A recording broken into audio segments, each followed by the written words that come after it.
Welcome to the Home Team Sacramento podcast. I'm one of your hosts, Josh Takimoto. With me is my good friend and your favorite motivational speaker, entertainer, Kevin Bracey. What's going on, Kevin? What's going on, man? I'm excited to be here with you, JT, Hey, especially man. because of our guests. You know what it is. I was gonna say we have one of our favorites in the studio today.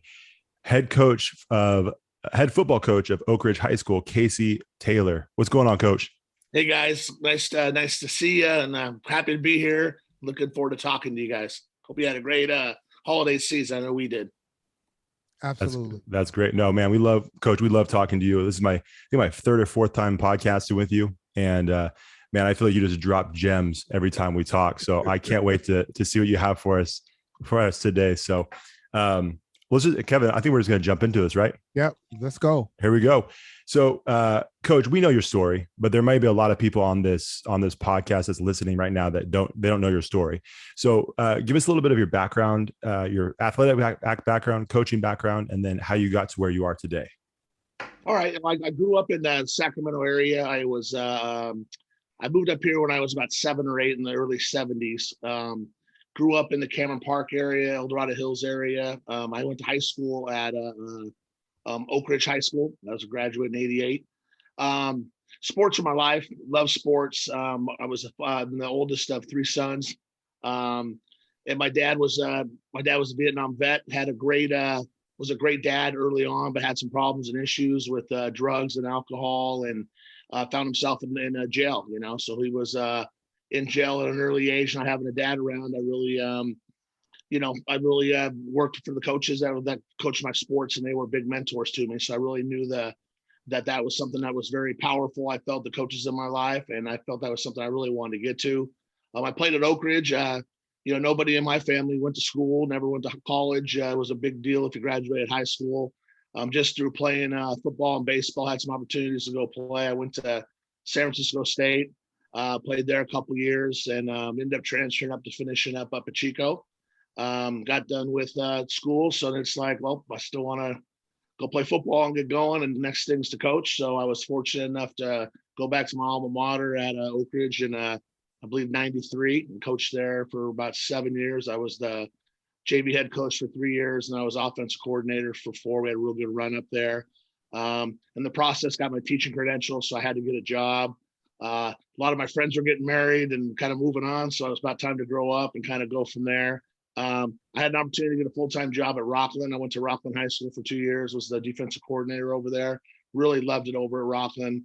Met some great people, and still hang out with a lot of their guys still from today. And then, I really wanted to be a head coach, so I kept looking, and got turned down a few times, and just didn't work out. But Delaware opened up for me, and I was fortunate to get that job, and took over a program that a very storied program, and I felt like I took it to some different new heights, and had a great 15-year career there. Loved every minute of it. It was raising your kids there, meeting new people, just growing through your 30s and your 40s, but just as you're growing as a coach and meeting people, got very involved in Character Combine and Evening of Dreams, growing in my faith, life coaches in my life at the time, just really inspired me to try to do more things. I really thought it was my calling to go to Capital Christian to really start something special over there. So went over to Capital Christian. Wasn't a fan favorite around Loomis for a while, but it is what it is. But I knew that was what was meant to be for me and the people I was dealing with. Was over there for 3 years, had a great experience over there. We won a lot of games. I think we won 30 games in 3 years, won a section title, and really took a Division 5, Division 7 program to a top 5 team in the city. Obviously a lot of things go on, and there was a breach of contract, and I got let go in March a few years back. So when all the COVID stuff hit, and you're a PE teacher, and we didn't know much about Zoom back then. It's like it's probably not so really tough to try to find a job. So kind of go into scramble mode, and you go about, who really cares about the coaching? It's about how do you provide for your family and how do you survive? Not to know what's going on. So I was very fortunate to land a job at Intercom High School. I had some opportunities, throughout the city. A lot of people reached out, which really meant a lot to me, knowing that maybe the impact I had had on some people and seeing what I've done. So that made it feel really good that I had some opportunities to get a job. So I got a job at Intercom the last couple months before they even got out of school. So I was very glad. I never even saw the students. They were online, so I never met them, it was weird. And then I was there for a year, went through a weird COVID football season. The whole season at Intercom, we never were inside. We were always outside on I had a little roller thing out there, I took a hot dog cart out there on turn 2, and you'd have kids on the computer. You'd have a couple there, but they couldn't go inside to change, so they had to walk. So you couldn't really do much. It was just the weirdest. I can't even explain. There's so many ups and downs mentally and physically, and you just see the kids breaking down, coaches, yourself, and Wow. it was just really tough. We got through. We were very happy to get through our 6-game schedule over there, so it was great to see those guys grow, and I was really excited to what was happening over there, and looking forward to building over there, and really getting in campus and see what the locker room looked like, and start really building. And anyway, Oak Ridge, Eric Cavalier, who's a real good friend of mine. I coached with Eric when I was there. My first tenure at Oak Ridge, decided to step down, and there was an opening kind of late, so I kind of right there in June kind of got an opportunity to go back to my alma mater. It happened so fast. Things kind of fell into place real quick. It's hard when when you're at a place, it's weird where I'm at, because I'm a loyal guy. I really am. I'm a loyal guy. And I've been at the 3 schools in the last 2 years. And, people, you hear, oh God, you just keep moving schools. Why are you doing it? I'm not trying to move schools. I just, Right. It's kind of is what it is. And, to have an opportunity to go back to my alma mater, have an opportunity to, impact the kids in my community that impacted me when I was there, 20, 30 years later, was an opportunity I couldn't pass up, and to share that with my son, who's going to be a freshman, and to have my mom, who lives up there, in Cameron Park, be able to a little closer to some of the stuff.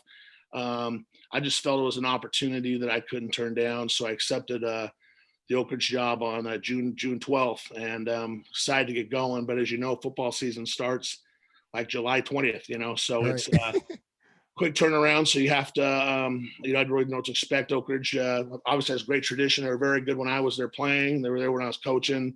The year before COVID, they had won the section finals. They had won the section title and had a real good team. And COVID, they didn't do real well during that time. Just had some issues with kids getting sick, injuries, what have you. So I kind of jump on the bus with a new staff that's been there for 5 or 10 years together, working together, new kids.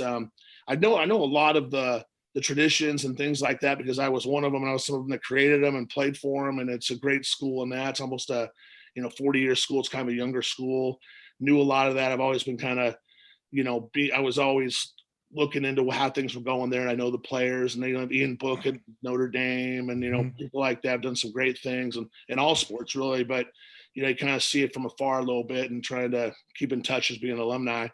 But to all of a sudden be the one there doing it, it's very surreal, So it was great being back, but I'd catch myself some days walking across campus that looked totally new, and feeling like I'm 16 again. And I remember over there, this happened and that happened, Yeah. and so it's a lot of that. And then seeing I finally school gets started, and I have kids in my class that I coached their dads when I was at Oak Ridge the first time, and you hear their names. Hey, is your dad so and so? So you kind of hear the names of 2 or 3 players. So it just, one, it makes you feel real old, but 2, Right. it kind of brings the whole sense of full circle, I guess is a good way to say it. And for me, I'm getting by my young 50s. I'll be 52 in March. I don't feel like I'm old. I still feel like I'm in my 30s. I'm not, and I want to go. Let's go. I want to go do it. And kind of full circle, have an opportunity to, I probably got a good 10-year run here. I hope 10 to 15 years. Usually, get out by your 63, but God willing, I'm, able enough to do it. I want to make a big impact on this campus before I get done. So I'm in the process of my first full year of, putting my stamp on things, and I think that's been really good for me. We didn't do as good as we want to on the field. 3-7 was probably my worst year on paper in a somebody that's won a lot of games and section rings and things like that. But I'll tell you, it was you think there would be, the kids came hard, worked hard, loved the kids, great attitudes, worked their butt off. we lost 6 games in the last drive. Either we couldn't stop them or we didn't score. We played we had this toughest schedule in the section. A lot of things like that, it's just, but it was one of those things at the banquet, you'd think if you're 3-7, there was some major adversity, where like, oh, I hate these kids. Thank God it's over with, and it was, we love them all. They were great kids. Everybody says you want to win on the field and win off the field, but when you don't win on the field, no, you want to win on the field. That's off the field. We have, we're gonna have a couple guys go on and play some college football. Our team GPA was a 3.41, which is the highest that has ever been on any of the teams I've coached. So we've done and they're just a great representative of Oak Ridge. They're great kids who did a great job. So they let me coach. They brought me in. They loved me. I loved on them. It was a great year. I had a great time, and I think it was a big lesson for me. The record doesn't always, but making the year successful. So I think it was good for me to kind of not humble me. I think I'm a pretty humble guy, but just kind of focus me in. What's important. Keep making your connections. You had a great year with these kids. Now just keep loving them up and kind of build and start putting some pieces in together. And I just got to tweak a few things over there. I don't have a lot of major redos. So that's where I'm at coaching wise. I've got a beautiful wife, Janie, that I've been with for close to 20 years. And it's a special, you have to have a special lady with you to fit a lifestyle, and then especially to go through what we've gone through over the last 3 or 4 years. It's been tough at times, losing friends and just the way people judge you, don't even know you, or you've been with people for 15 years and you're like, really, man, I changed your kids' diapers, and did you, now you're saying this, okay, whatever. But I think it really gave me great perspective on who are the people that are really in your corner, who are the people that really believe in you and the people that know what you're about. And, I think, my good 10, 15% of guys that were there my whole life are still there. And I got a great family. My daughter she just went off to college. She goes to Arizona State right now. So she's holidays. Wow. So Forks Up, that's been fun. And then my son's a freshman. So it's been we're kind of that next, we've gone through all the kids kind of getting to those, they're going to be leaving the nest here in the next, 4 or 5 years. And do we, sell the house, downsize, upsize, what do we do, and the world's just crazy right now, wherever, from, I didn't want to get into it, but, it's just nuts. It was probably a good way to say it. And seems like it changes when the wind blows and, the state's got to make decisions, not, federal governments and things. It's just, it's just every day it's amazing just how things go in place. There's just like I think we're all so used to rules and let's do it and get it. And then, but you follow rules and do stuff. And then okay, we're right back to where we were. I thought this was a 2-week thing, and it's nuts. So you don't really know. So I think with that at the back of your head, it's been a tough couple of years of figuring out, what is your profession? Like that COVID year was such ridiculousness. We'd go for an away game. We could only have 18 kids on a bus. Okay. So we're taking and we coach JV and varsity together, just try to, get them there. So we were taking 8 buses. But what they don't get is there are 8 buses. And what do they do when they get off the bus? They all go off, get hugs and what up, brother? They don't do that, right? You go pound each other with the thing. Put your mask on. Don't do this. Don't, just all that stuff. It's just hard. And then you play a game and you put them back on the bus and they're yelling at you. You got to put them out farther, make sure their masks are up higher. I'm just like, oh my God, so that's a lot, man. That's a lot. It's just crazy, for sure. And it just didn't make a lot of sense, and it does, but just all the logistics we had to go through, but it was really, really tough, it really challenged you, like, man, is this what, it's not what we got in it for, it's about loving kids and making a difference, being that coach that, like myself, didn't have a dad around that, they didn't have any expectations for him. You get him believing about himself and you get him doing well in school and you get him become a great young man with some high character, with some good academics. Next thing you know, he's going to college. Next thing you know, he's got a good job. Next thing you know, he's a good father. Next thing you know, he's a good husband. Next thing you know, he's doing stuff in his community. And I think now that when I'm getting at my age, that's been the best, is a lot of my kids now, or having kids are in my class. But I'm going to good, they're like I had my state team in 2016 at Del Oro. They're all graduating college now. So it's just great seeing, Stone Smart, Old Dominion. Dalton Gee played at North Dakota. Mason Hurst is going to graduate here at Cal Poly.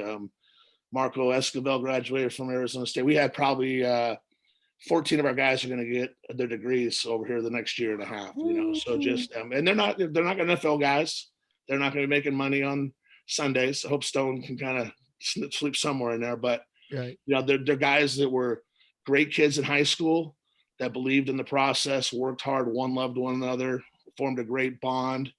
Not the best athletic team, not the most athletes, but believed in the process, were good in the classroom, were leaders on campus, were good young men, were, had empathy. They loved to compete. And, they took what they did there. And, 5 years later, they're all graduating. So were they all in the same, they were all in the same class, that group? Much. Yeah, that group was in that senior class. Yeah. Was that it's doable year, Coach? Yes, sir. Yes, sir. There's so many of them, we got a few. But the story, all of them did. We've had a ton of guys that went on and got their degrees. And then we got guys that have struggled too. We've been to funerals and we've been to prisons too. And we've been to, it sucks, but I just see a lot of it's funny, right? When you see those guys, it goes back to being there and they know what's right and wrong. And I think as a coach, that's kind of planting those seeds. Sometimes those seeds erupt a little earlier, and sometimes it takes a long time. Sometimes it takes a while, but kids get it. And I'm seeing, it's funny going back now, like at Oak Ridge, there's a lot of people coming back that like I coached way then, and they got families and this, CEOs of businesses, and it's just interesting. The first thing they talk about is little stories back when they were playing JV or varsity, and these guys have been in meetings with, you've been around a lot of good people, Brace, and I know your favorites are getting in the batter's box, it's a birthday, I'm saying that, those are the best ones. And so, it's just stuff like that. It's ongoing. And I think that's just, what I want to keep bringing over there. I want to build, they have a great culture at Oak Ridge. They really do a great job. And I just want to come in and find my role, build on it, and, just continue to make this a special place. And hopefully, again, being where I'm at on my coaching career, have a great little run over here and be able to finish on top and finish the right way. Man, dude, I love everything you said. Like, I don't even know if I need to add anything to that. I think, kind of going back to what you were saying about going 3-7. I mean, I think they have a perfect coach in that situation. Cause we've seen it before. How many new coaches go into a situation, they have a rough season, and then it just feels like it never gets any better. They either kind of plateau right there, or they end up quitting because they can't handle it. So having a guy like you who's done it for so long, it's like, yeah, I'm not used to 3-7, but I know it's on the other side of this hill, and we just got to get there. So I can't think of a better guy to have in a situation like that, and a leader, especially going through all this COVID stuff and all the regulations and the changes, like you said. I think this is when, I think those student athletes need coaches and teachers the most, because there is so much craziness right now. And if they have that strong leader figure in their life that they can look to in that storm, I think that's incredibly valuable, even if they're not on the field. That's huge, Coach. Yeah, we found ourselves a lot through that COVID of just some of the best periods in practice were just, hey, go sit with your coach and talk at a 5-minute talk. What's going on at home, and especially at intercom, they're living with families. I mean, you're talking, 15, 16 people in a 2-bedroom house, and the last thing I worried about is football. Their outlet was to get into school, to get a way to do football. And then, and they get a meal. There was sad watching, I'm doing Zooms and I'm watching, kids in my class. Hey, coach, I'll be right back. I got to feed my brother, and I'm seeing this transport behind him, and I'm, come on, pick it up, pick your legs up, Brace, and get your knees up, on the Zoom, and hold on, I'm trying to get this. And you got grandpa in the back cooking. Hey, shut up, Johnny. It's just weird, man. And then that's real life.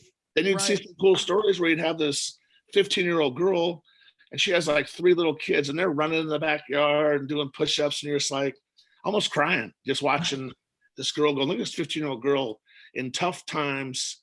She's got her 3 little kids. She's probably babysitting, right? Mom's at work trying to make it work.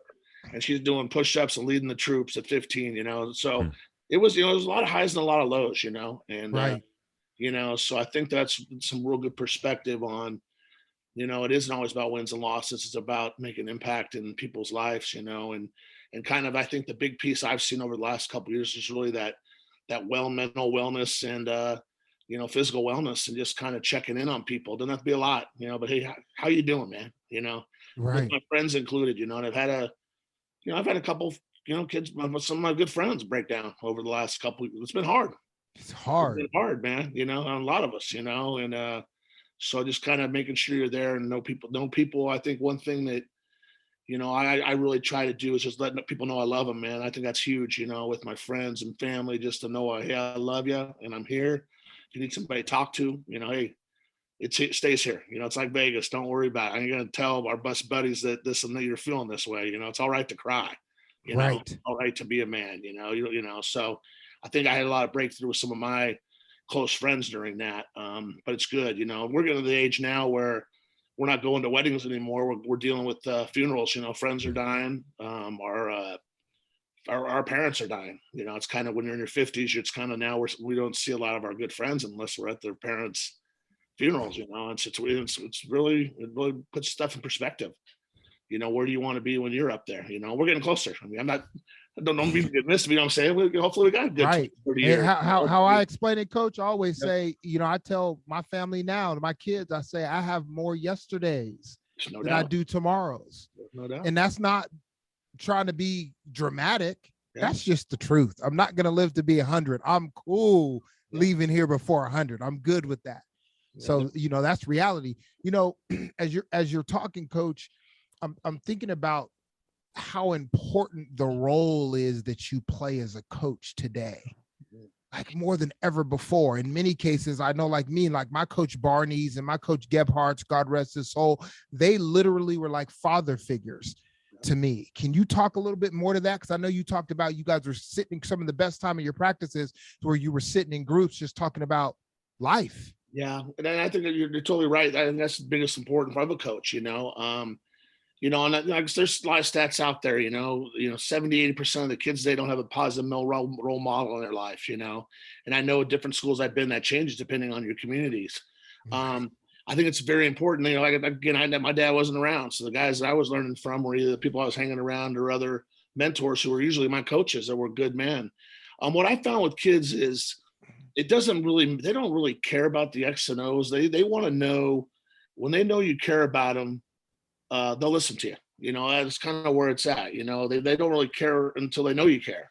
Right. I think that's a big part. So I think that's where I'm kind of working right now. Is I'm trying. Here's this guy coming in that tells them they love him, and they're like, huh? And so you try to tell some stories, and you try to, when's the last time you told your dad? I never told my dad to love. Why don't you tell your dad you love? And they're going, why is he talking about this? Right. A lot of sidebars and things like that. And I'm trying to find time. Because of this, every school I've been to, there's different places. At Del Oro, it was great. It was a 4x4. We had built-in character development sessions. It was just lined up to do what I did with the character development. Right. But Oak Ridge is just a little different. So we got to kind of find time. And sometimes when you have the time, it's not the right time, and then when and you got to make the time, So I think that's kind of the key. But that's what I really want to stress with my kids and my staff is, we're here. The football is the vehicle to teach life's lessons. We want to, impact you. We need to be there for them, athletically, obviously, but academically, psychology. So much is going on. What's going on daily? I mean, it changes every day. Right. Girlfriends, processes. I mean, everything they got to go through. Nobody really asks them questions how they're doing. They got to wear. They weren't in class for a year and a half. Now they got to go wear masks. If you're outside, you're fine. But if you're 6 feet away, you got to be here. If you do this, you do that. If not, you're here. I mean, there's so many rules that you don't even know them. And then that, and then, just asking, taking time with their wellness. Then having a hit like spirituality. Well, how you doing? How's your walk going? Things like that. It's finding time to really find that. And I think the good coaches are ones that. You're not going to, all 50 kids on their team aren't going to be like, oh, I love Coach Taylor. He's the, hey, right. But I think you got to be real and you got to let them know that, how many dads, how many guys have had, how many people, dads have been in jail. I'll raise my hand. How many people have done stuff that we're not real proud of. Right. I wasn't growing up. I didn't want people to know. They know. I didn't want people to know. But I think once they know you're real and then they go, wow, well, cool. I can talk to coach about this or that. I'm a big guy. I jab myself about being overweight. I wish I was Brad Pitt, but I'm not, So I know people have problems with their body imaging and things like that, myself included. but how do you, just things to try to bring up that are people don't want to talk about, but try to be that icebreaker to break it open, or maybe a handful, one, right? But it might be a handful of your guys who really talk. So then you got to find ways where you go over to a coach's house to go swimming or go buy a pizza. And we're kind of hanging out, just kind of jabbing you, kind of asking about stuff. And, and I do a lot of, now on social media, you can do a lot of recon on your kids, kind of seeing what they're up to and things. So finding out, hey, they really like skateboards, or, their dad went to Utah, or, whatever, you kind of find some, stuff to work on where you can open some conversation and kind of talk about some stuff. And I think that's probably what I've done a good job of. Right. But I always tell myself, you gotta be more consistent, because, you get tired, you get caught up on other things, and right. You get away from that. Because I know if they're there and they know I care about them, it's going to be all right. It's going to be all right. I remember, Coach, when I got the opportunity to go to speak to the University of Utah baseball team, and I was there was like a 3-day event they were having to get away from the field in Bond. You were the first coach I called. I don't know if you remember that. And I was asking you some questions, and you were giving me all the answers to the test. So I went in there, Coach, and broke the team down where, they were crying, they were expressing themselves, talking about things that they would normally talk about. And then Coach, hit me up a couple of days afterwards, and I don't know what the hell you did, but we've never been like this, a family like this. And you're talking exactly what you taught me to go and do at the University of Utah. So I know that this is your passion and this is what you love. But I got a follow-up question to what I asked you. You were talking about there were a few years that were rocky, the last few years. What kept you in it when you were probably vacillating over whether you should go do something else or not? Something held you in, and I have a hunch that it's that coach-student athlete connection. There's no doubt. I love the kids. I love the kids, and I was, whatever was going to happen, they didn't have an opportunity to have it. So when I knew I was there on the front lines fighting to get us, if it was 1 game, 2 games, 3 games, 5 games, I always put myself back to being that kid, and I wanted to play sports.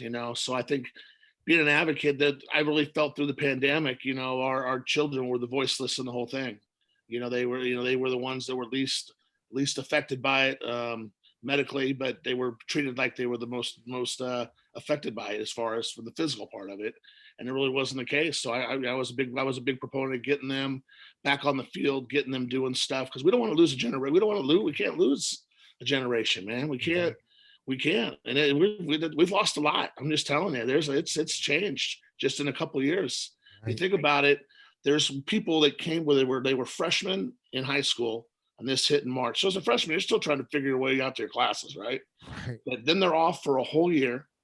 Okay. And then we come back, it was kind of half missed. We were in Sac County, so we pretty much missed two years. So this year they come back with those freshmen are the seniors on your campus. And then you got your sophomores and your freshmen never been on a campus, and your juniors might have been there for a week and a half, seeing what they've seen through a COVID, not having anything going on. So schools that have great tradition, you better hang on to it, because I'm telling you, it can go quick. You look at football programs, you look at great programs, the leadership, or they don't continue. You got to keep building. That's what people say. How do you do it? I go, you got to keep working harder.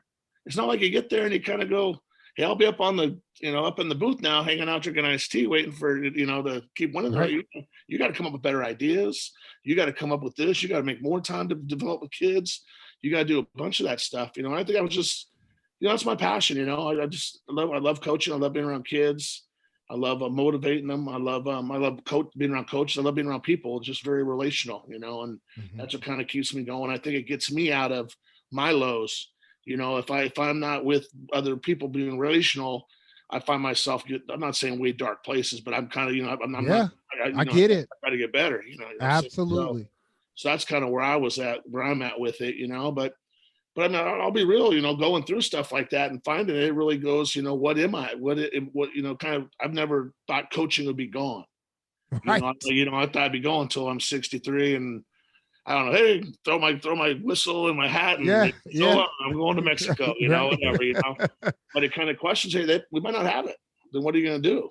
And so you go through a phase of like, you're upset, like, man, what if I don't coach? That's Right. I'm a coach, what am I going to do? And I know I got skills to do other things, but I think that's kind of the main thing, is just kind of finding what you're really about, and I Right. think if you're being real, that's why I think coaching character in your programs and doing it that way, those are life lessons that are going to help you. If you're coaching to, I think we do a good job too. We're not yellers. I got yelled at. I couldn't do nothing right. Right. When we were growing up, but I think just the way we coach now, it's a little softer at times. And I think because of that, kids open up more. And so, and then I think it's important you have a good cast of characters on your coaching staff, because some are going to relate to me, some are going to relate to and there's a lot to it. There's just different different ages. I mean, we got guys on our staff that are in their 50s, and we got guys on our staff that are in their 20s. Well, I mean, a little different on a Friday night, right? Right. I've had African American guys on my staff and non-African American. I mean, a little different. I mean, we're brothers and we see it, but I've seen it both ways. I mean, I don't see, me and you don't see any color. Right. I know it's different. I know it's different. All that stuff. So I think it's important you have a lot of good men, good fits. And that's what we're going through right now, is who's good fit for Oak Ridge. Who are the best, not the best coaches or know the most, or who would get 40 out of 40 on a X and O quiz. Who's going to be the best for our community? Who believes in what we're about, building kids from 8 to 18. We're losing kids from our program, and they're going down the hill. Good players. We don't need people. Oh, you're recruiting Taylor. No, I don't recruit. I build a big program. If you build it, they're going to want to come. If you want your kid to be around good men that really care about your kid and are going to develop them, and for life, good place to go. And if that's recruiting, I apologize for working hard on that end. But I never paid for nothing, told you to do anything. And the product's in the pudding. It might not be your product. I don't know. But we got to keep our kids in our town. That's what we got to do. So we got to prove to them that that's who we are. So that's big for us right now, is getting in. How can you do that if you're not involved in the junior program?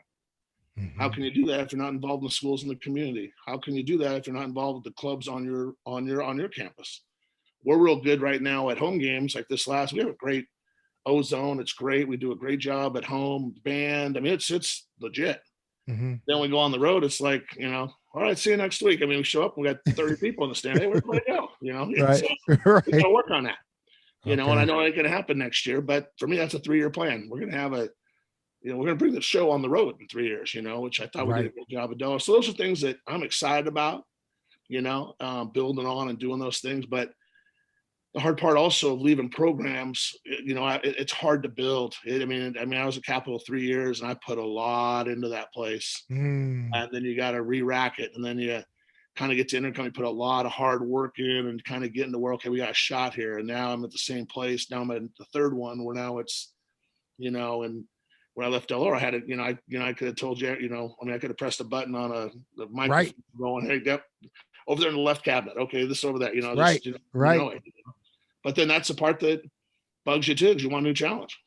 You want to just kind of keep going and evolving and doing stuff. So when I left there, my big thing was, let's just put it out there. Character Combine was a big part of my life. I love Jason Harper. He was a big mentor of mine. He made me really click, as it made me a better man, I felt. And I wanted to go work with him, man. That's what I did. It didn't work out. I went to work for some men that were a big part of my life in church. We're growing spiritually, men that I trusted, men that I believed in, men that I loved. And it didn't happen, man. So that's hard to go through when you got good people that you trust, and you become bitter, and you're trying to work through that, and litigation and lies and all that stuff. And I just want to make the place better. I was told that, and I wouldn't have left where I wasn't if it wasn't the case, if that makes sense. So anyway. Yeah, absolutely. Hey, Coach, I wanted to, because you talk a lot about building up culture and having the right people around you and around your team. Man, maybe 5 or 6 years ago, I went to one of those coaches' breakfasts, the ones that kick off the season over at the Carmichael Moose Lodge. And, the whole thing, if anybody's been to that, you do the breakfast, and the coaches hop up there for, anywhere 2 to 5 minutes, and they kind of share a little bit about their team. Well, the last message that you gave really stuck with me, because you hopped up there, and instead of, you're like, hey, I think we're gonna be pretty solid. our team's pretty good, but let me take this time to encourage any young coach that's out there, or a young coach or a young person that's thinking about coaching. We need you. And it was almost like, I looked at it as like a plea from you to young athletes who maybe weren't going to continue with an athletic career, but wanted to pursue coaching, to do it, because you basically said, we're running out of young coaches. And if we run out of young coaches, coaching dies. Like we need young coaches to follow behind us. Cause like you said, you guys can't coach forever as much as you would love to. Yeah. So how important do you think that is, especially right now with the state of the culture, with COVID, all of this stuff? Like, how important do you think it is for young coaches to come up and start, setting the standard? Oh, huge. I mean, even more now than when I said that probably 5 years ago. I think that, you look in our area and there's a lot of 40, 50, 50 more, next 5 or 10 years, guys are going to be getting out. There's a tons of them. If you look at the top programs in our area, they're kind of there. There's not a lot of backfill young kids. If you look in their, 20s and 30s, there's not a lot of coaches that are there. I think a big problem with that is there's not a lot of people don't want to be teachers anymore. A lot of them don't want to be teachers, coaches. A lot of our, like when I was at Oak Ridge, we had 13 on-campus coaches one time. And it got down to, when I left there was 3 on-campus coaches. I think what people don't understand is the high school coaches are not high school teachers anymore. 80% of your coaches are off-campus guys. And not that that's a bad thing. We have great off-campus coaches, but let's not kid ourselves. And the reason why, when you're going to give them a $200, $2,000, $3,000 stipend, if not, and then, and it's not about the money. I mean, you do that, you don't make it important with going.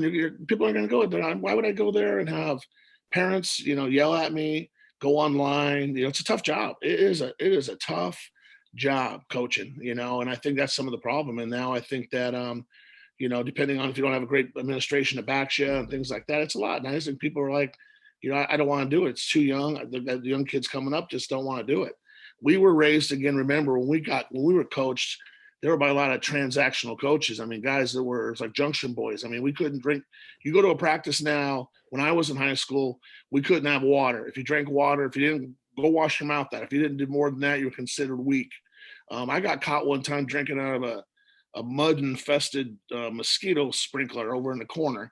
Coach Cobb had a bear crawl around the whole field. Now I'd be fired for telling a kid. And, but now we have hydration things. We got fans. We got fuzzies, hand warmers. Hot chocolate. I mean, we had sniffing salts, Kev. Fuzzies. It was no concussion protocol. It was like, hey, hit them with a sulfur tab. Yeah. Hey, on the way out, here's some salt tablet. Okay, thanks, coach. And right. That's the way it was, and so it's just different, it really is, and I think, but what those men were is they taught us discipline. They were tough. We knew right from wrong. We knew right from wrong, and we there was no question when we were wrong, we were getting it right. Well, now these days you'll get a note from home. Oh, please excuse little Kevy. Kevy was late because I had to do this. We got so bad at Del Oro. I just said, hey, run 5 hills and join practice. It's just 5 hills. No big deal. It takes you 3 minutes. We'll talk afterwards. If I notice you're doing it a lot, things happen, whatever. So, well, I started getting letters from moms, Kevin can't do it because of my fault. I go run 5 hills then. If it's your fault, go run 5 hills. Right. But then turn it, it's just soft. We're getting soft. That's kind of what's happening. And because of that, I think a lot of the coaches we don't have a lot of great young coaches, and it's tough. And I'll tell you this, being a teacher right now and going through what we have to go through and what we've gone through over the last couple of years, it's sad for me to say this. It would be hard for me to go, hey, did you want to be a teacher? It's tough. You know what I'm saying? I'll just be real with you. It's tough. It's really, really tough. And it's not about thankless and I need kudos and told how good you are, this and that. I was saying day to day, showing up and dealing with kids and parents that are very, wow, really? Okay. Anyway. Right. So with that said, we need young people in there, and I don't know how we're going to get them. I really don't. And it's scary because I think we almost lost football through all the concussion stuff. I think we did a great job as coaches of really, okay, we're going to do better. We're going to learn how to tackle better. Right. We're going to do stuff, and we're going to buy into this. And we still see these games on Saturday and Sunday, like right, man. And they get kicked out of the game. But, you're like, come on, but we abide by it, right? But you don't see a lot of that. Now you're going to see some people, but the problem is, you know what I mean? I'm not saying younger or older. You can see people who are pretty much unqualified who haven't been on campuses. That's what got the off-campus guys. And Kevin, you know, because both of you guys are on campus a lot. The first few times it's a little different. It's a little different than what you thought, because it was the only what you remember is when you were there. Yes. You know, now you're in front of everybody and you're going, man, this little punk over here ain't listening, right? You know, group right up there. Right. Right. If you want to tell them what you want to say, you know, not, you know, it's different. Right. It's different, you know. So I think it's just finding that. So I try to really, when I bring a coach on, I want to ask him. So we had a coach, Kevin Polisek, that just got the head job up at El Dorado. I'm real proud of him. And he, I don't want him to leave. He's a great guy. He's an on-campus guy we got doing special ed at Oak Ridge. He's going to do great stuff for us, you know. Over my plan over the next 10 years, he was going to help me. You know, it hurts my plans. What I got to do now? I got to probably invest another 20, 30 hours to find another guy. And I ain't gonna find a guy like him. He's a real good coach, you know. Right. But he wants to be a head coach, so I'm proud of him, and I want to help him in his endeavors. That's my job as an older coach, head coach, to groom guys to go on. And I was only with him 1 year, and I obviously wasn't me because he went, but I mean, I want to support him in that journey, and good for him. And I'll do anything for him. If he needs anything, call me.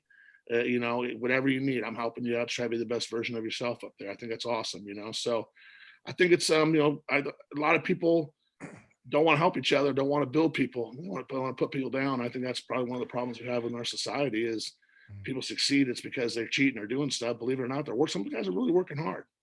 You know, I think that's what I've really learned over, you know, probably the course of my last 5-10 years coaching is you have real good chapters in your life. You know, Brace, when you're with us with Character Combine and being a big part of our team, God, what a great, you were around it 4, 5, 6, 7 run. I mean, I don't think there ever was a better time that I've been around, you know, and had that click. Man, I would drive all the way out just to be in the environment. Yeah. Dinners, the dinners, you know, the huddles, like right before you go out. I remember you talked about, Coach, what do you think of when I say the first 6 minutes? Yeah, it's last 6 minutes. Forget them the first 6, stick on the first 6. Even last, you know, I know.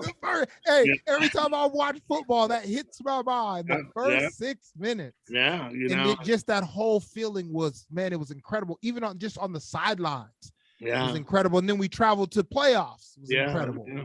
But you just don't think it's going to end. You know what I'm saying? You just think it's going to end. Then you go to another, you know, and then, you know, you're blowing up. I don't see you as much and doing those things. And, you know, people, when I tell them I know you, they're like, oh, you know him? You know, like they don't know where you're Come on, man. You know, it's tailor-made.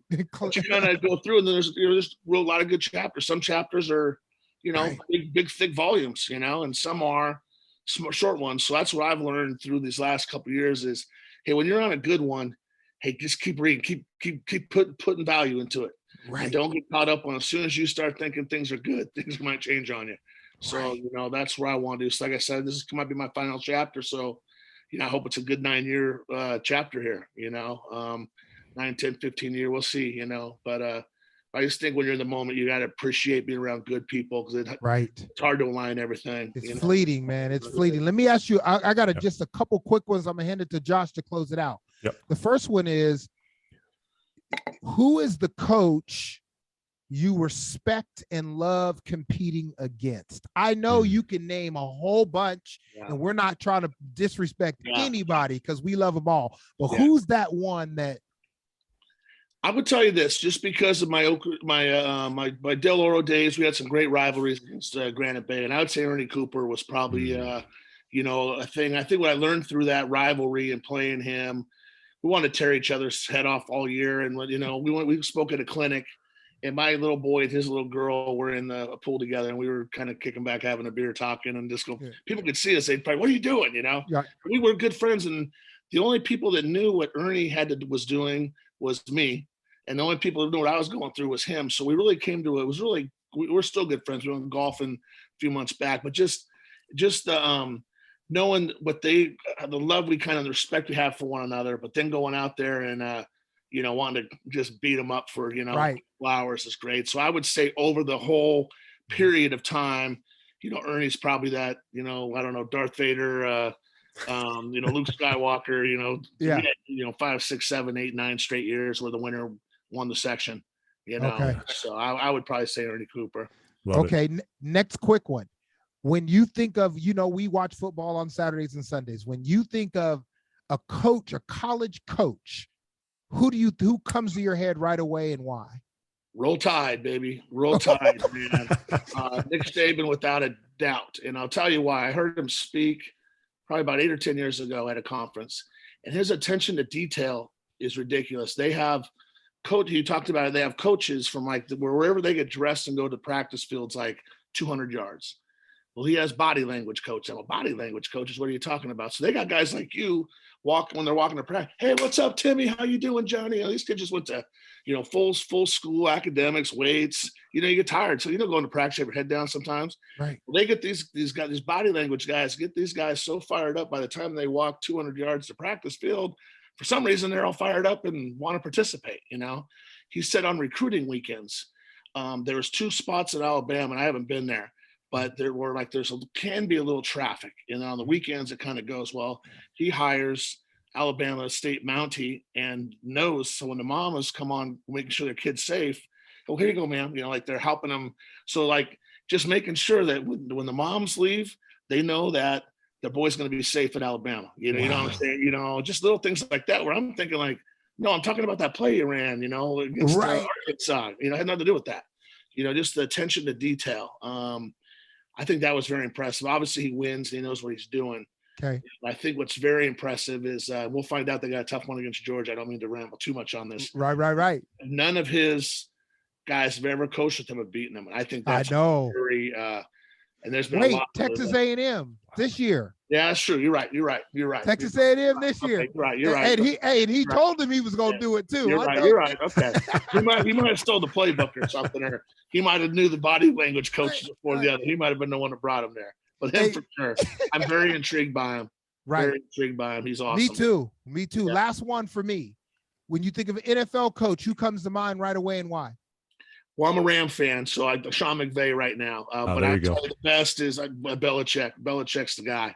Belichick is just very similar to just to do what you David Saban, just very meticulous. And what I love about Belichick, besides his very animated speakers, he just says how it is, and we're always on to the next game. And how many times in life do we just hold on to stuff? Hold on. I mean, he just goes, we're going off to the next one. We're going off to the next one. He won't even talk, and and I always talk about the process. He knows his process, and he don't care what you think about it. He don't care if he wins 3-2 or 68-64. He don't care. He's going to find a way to win. And he's just something else. Both those guys, and they're cut from the same cloth. I know they been with each other. So it's pretty amazing. Awesome. Go ahead, Josh. I love that. I feel like we could even just end it there, Kevin. A little football talk. I'm good with that, Coach. I'm good with that. Thank you so much, Coach. We appreciate you. Everybody, make sure we'll tag Oak Ridge High School, Casey, all that. Make sure you guys go follow them. Go follow us, Coach. We got a few months till the season starts up again, but good luck, man. Yeah, I appreciate it. Thanks for the time. Great talking to you guys, man. I miss you and love you, man. All right, man, Coach. Take care. Love you too, Coach.